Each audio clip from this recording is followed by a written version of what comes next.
Hello children, good morning to all. Today's subject is Social Science, Lesson 8, Energy Resources. நம்ம 6th and 7th lesson வந்து நம்ம விட்டுருக்கேன். ஏன்னா அந்த லெசனை விட இந்த லெசன் கொஞ்சம் இம்பார்ட்டண்ட். ஓகேங்களா? அது வந்து அப்புறம் டைம் கிடைக்கும்போது நான் எடுக்கிறேன். இப்போ 8th lesson பார்க்கலாம். Energy Resources. ஓகே, ரிசோர்ஸஸ்னால் என்ன? ரிசோர்ஸஸ்னால் வளங்கள். நம்மக்கிட்ட இயற்கை வளங்கள் வந்து நிறைய இருக்குது. ஓகேங்களா?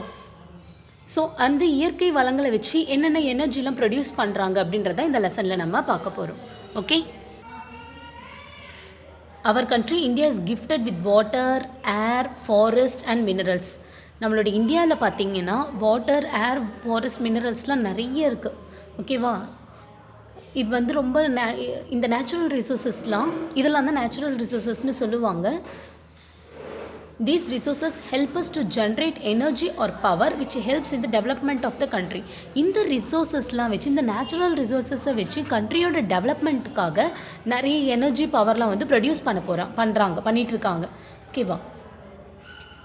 அது எப்படி? வாட்டர், ஏர், அப்புறம் ஃபாரஸ்ட்னால் என்ன? ட்ரீஸ் இருக்கும். ஃபாரஸ்ட்டில் என்னென்னலாம் இருக்கும்? ட்ரீஸ், பிளான்ஸ், ட்ரீஸ் இதெல்லாம் இருக்கும். அனிமல்ஸ்லாம் இருக்கும். மினரல்ஸ்னால் என்ன? பூமிக்கு அடியில் வந்து நமக்கு கிடைக்கிற பொருட்கள் எல்லாம் நம்ம மினரல்ஸ்னு சொல்லுவோம். இந்த மாதிரி கோல்லாம் இருக்குது பார்த்துருக்கீங்களா? கோல்னா நிலக்கரி சொல்லுவாங்க. இதெல்லாம் வந்து பார்த்திங்கன்னா நம்மளோட பூமிக்கு அடியில் தான் நிறைய கிடைக்குது. ஏன் இது எல்லாமே தங்கம், வைரம் இதெல்லாமே நமக்கு என்ன எங்கேருந்து கிடைக்குதுன்னு பார்த்திங்கன்னா பூமிக்கு அடியில் இருந்து தான் கிடைக்குது. ஸோ பூமிக்கு அடியில் வந்து நமக்கு நிறைய மினரல்ஸ் இருக்குது. தாதுக்கள்னு சொல்லுவாங்க. மினரல்ஸ்னால் என்னென்னா தாதுக்கள். அதாச்சும் நமக்கு தேவையான பொருட்கள்லாம் நிறையவே பூமிக்கு அடியில் இருக்குது. அதெல்லாம் வச்சு நிறைய ப்ரொடியூஸ் பண்ணிகிட்ருக்காங்க, நிறைய உருவாக்கிட்டு இருக்காங்க. ஓகேங்களா? These energy resources are divided into two types. இந்த ரிசோர்ஸஸே நேச்சுரல், இந்த எனர்ஜி ரிசோர்ஸஸ் இருக்க பாருங்கள், இதை வந்து 2 டைப்ஸாக பிரிக்கிறாங்க. ரெனியூவபிள் ரிசோர்ஸஸ், நான் ரெனியூவபிள் ரிசோர்ஸஸ். ரெனியூவபிள், நான் ரெனியூவபிள்னு சொல்லிட்டு ரெண்டாக பிரிக்கிறாங்க. ரெனியூவபிள்னால் என்ன அப்படின்னு பார்த்தீங்கன்னா, the natural resources which do not get exhausted and can be renewed are called renewable resources. அதாவது தீர்ந்தே போகாமல் எப்பயுமே நமக்கு கிடைக்கக்கூடிய ஒரு வளம், அதுதான் ரெனியூவபிள் ரிசோர்ஸஸ்னு சொல்லுவாங்க. அது மட்டும் இல்லாமல் அதை மறுபடியும் யூஸ் பண்ணலாம். அதை தான் ரெனியூவபிள் சொல்லுவாங்க. நான் ரெனியூவபிள்னால் ஒரு ஸ்டேஜுக்கு மேலே அதெல்லாம் தீர்ந்து போயிடும். நம்ம எடுக்க அது தீர்ந்துடும். இப்போ மண்ணுக்கு அடியில் இருக்கிற பொருட்கள் எல்லாம் நம்ம எடுக்க என்ன ஆகிடும்னா தீர்ந்து போயிடும் அது. ஓகேவா? அது இன்னும் உருவாகிறதுக்கு பல கோடி வருஷங்கள் வந்து டைம் எடுத்துக்கும். ஆனால் காற்றுன்றது அப்படி கிடையாது. காற்று எப்பயுமே இருந்துகிட்டே இருக்கும். ஓகே, தண்ணின்றது எப்பயுமே இருந்துகிட்டே இருக்கும். ஓகே,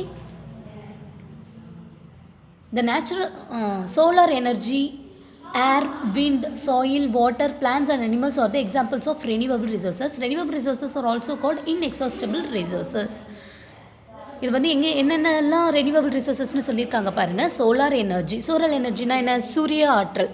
ஓகேங்களா? சூரியன் கிட்டேருந்து அந்த வெப்பம் வருது பார்த்திங்களா, அந்த வெயில் வருது இல்லை, இது வந்து தீர்ந்து போயிடுமா?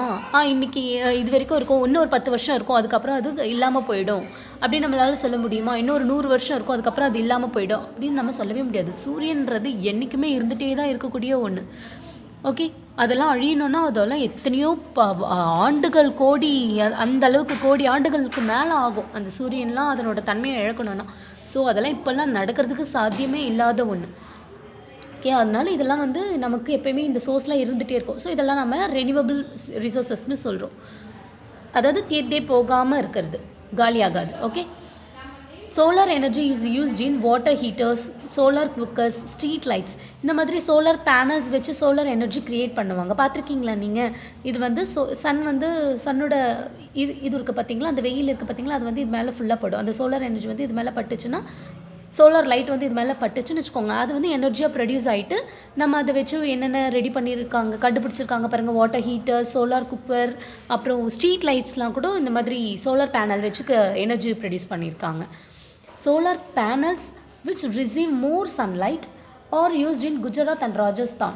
இது வந்து மேக்ஸிமம் எங்கே நிறைய அதிகமாக யூஸ் பண்ணுறாங்கன்னு பார்த்தீங்கன்னா குஜராத், ராஜஸ்தான்லாம் இந்த சோலார் லைட்ஸ் இருக்கும். ஏன்னா அங்கெல்லாம் வெயிலும் அதிகமாக இருக்குல்ல, ராஜஸ்தானில் வெயில் செம்மையாக இருக்கும்ல. ஸோ அங்கெல்லாம் நிறைய இந்த சோலார் பேனல்ஸ் யூஸ் பண்ணுறாங்க.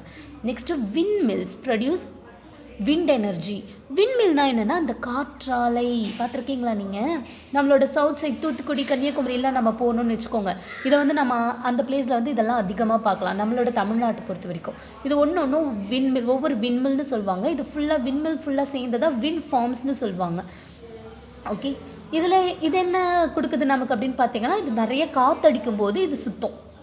காற்றடிக்க எவ்வளோ காற்றடிக்கும், வேகமாக சுற்றும். லைட்டாக பொறுமையாக காற்றடிச்சுன்னா ஸ்லோவாக சுற்றும். அப்படி அது சுத்த என்ன ஆகும்னா நம்ம எலக்ட்ரிசிட்டி ப்ரொடியூஸ் பண்ணுறாங்க. அதை வச்சு அந்த எனர்ஜியை வச்சு என்ன ப்ரொடியூஸ் பண்ணுறாங்கன்னா எலக்ட்ரிசிட்டி ப்ரொடியூஸ் பண்ணுறாங்க. இது எங்கே இருக்குது அப்படின்னு பார்த்தீங்கன்னா தமிழ்நாட்டில் தூத்துக்குடி டுட்டுக்கோரின்னு சொல்லுவோம்ல, அங்கே இருக்குது. நெக்ஸ்ட்டு கட்ச் இன் குஜராத்தில் கட்ச்ன்ற பிளேஸில் இந்த விண்மில்ஸ் வந்து அதிகமாக இருக்குது. அப்புறம் hydro electricity is produced with help of water. அப்புறம் ஹைட்ரோ எலக்ட்ரிசிட்டி ப்ரொடியூஸ் பண்ணுறாங்க வாட்டர் மூலிமா. டேமில் இருக்கிற வாட்டர் அந்த மாதிரி. அப்புறம் கடல் தண்ணியில் நிறைய இருக்குல்ல, இதெல்லாம் வச்சு என்ன ப்ரொடியூஸ் பண்ணுறாங்கன்னா ஹைட்ரோ எலக்ட்ரிசிட்டி ப்ரொடியூஸ் பண்ணுறாங்க. தண்ணியிலேருந்து கிடைக்கிற எனர்ஜியை வந்து வாட்டர்லேருந்து கிடைக்கிற எனர்ஜியை ஹைட்ரோ எலக்ட்ரிசிட்டி அப்படின்னு சொல்லுவாங்க. அது ஒரு கரண்ட்டு தான். ஓகே, நமக்கு எலக்ட்ரிசிட்டி ப்ரொடியூஸ் ஆகுது. Next biomass is the energy derived from the agricultural waste like கவுடங்னா மாட்டு சாணம்னு சொல்லுவாங்கல்ல, மாட்டு சாணம். அதுலேருந்து அது வந்து அக்ரிகல்ச்சரல் வேஸ்ட்டு தானே அது. அந்த வேஸ்ட்லேருந்து என்ன பயோமாஸ் எடுக்கிறாங்க. பயோமாஸ் வச்சு இதை என்ன யூஸ் பண்ணுவாங்கன்னு பார்த்தீங்கன்னா ஃபியூவலுக்காக, எரிபொருளாக யூஸ் பண்ணுவாங்க. அடுப்பு எரியறதுக்குலாம் நம்ம கேஸ் சிலிண்டர்ஸ் யூஸ் பண்ணுறோம்ல, அதுக்கு பதிலாக இந்த பயோமாஸ் க்ரியேட் பண்ணி அதில் இருக்கிற எனர்ஜி ஃபார்ம் பண்ணி அந்த பயோமாஸ் மூலிமா ஃபியூவலை ரெடி பண்ணுறாங்க. ஓகே, நெக்ஸ்ட் பார்த்தீங்கன்னா plants are a very important natural resource. They provide us food and oxygen to breathe. Wood is used as fuel and raw material is used for paper and furniture etc. Plants தான் நமக்கு என்ன தருது, food தருது. Plans மூலயமா தான் நமக்கு oxygen, நிறைய fresh air கிடைக்கிது. நம்ம ப்ரீத் பண்ணக்கூடிய ஃப்ரெஷ் ஏர் வந்து அந்த பிளான்ஸ்லேருந்து ட்ரீஸ்லேருந்து தான் கிடைக்கிது. அப்புறம் உட்டெல்லாம் அந்த கட்டைகள்லாம் இருக்குது பார்த்திங்களா, அதை வந்து நம்ம ஃபியூவலாக எரிபொருளாக யூஸ் பண்ணுறோம். நெக்ஸ்ட் பார்த்திங்கன்னா அந்த ரா மெட்டீரியல்லாம் வச்சு பேப்பர் ஃபர்னிச்சர்ஸ்லாம் ரெடி பண்ணுறாங்க. மரப்பட்டைகள்லாம் வச்சு பேப்பர்ஸ் ரெடி பண்ணுவாங்க. அந்த துண்டுகள்லாம் வச்சு ஃபர்னிச்சர்ஸ் ரெடி பண்ணுறாங்க. சேர், சோஃபா இதெல்லாம் மாதிரி ரெடி பண்ணுறாங்க. அப்புறம் roots, leaves and stems of some plants used for making medicines. அப்புறம் ரூட்ஸ், லீவ்ஸ், ஸ்டெம்ஸ் எல்லாம் வச்சு என்ன பண்ணுறாங்க, மெடிசன்ஸ் ரெடி பண்ணுறாங்க. ஸோ நமக்கு பிளான்ஸ் வந்து ரொம்ப முக்கியமான ஒரு நேச்சுரல் ரிசோர்ஸ் நம்மளோட லைஃப்க்கு. ஓகே, இதெல்லாம் இப்போ பார்த்தது ஃபுல்லாக ரெனியூவபிள் ரிசோர்ஸ். இப்போ நம்ம பார்க்க போகிறது non renewable resources. Natural resources which get exhausted and are not renewable are called non renewable resources. இப்போ இதெல்லாம் பார்த்தீங்கன்னா தீர்ந்து போகக்கூடியது. நான் ரெனியூவபிள் ரிசோர்ஸஸ் அப்படின்னா என்னென்னு பார்த்தீங்கன்னா தீர்ந்து போகக்கூடியது.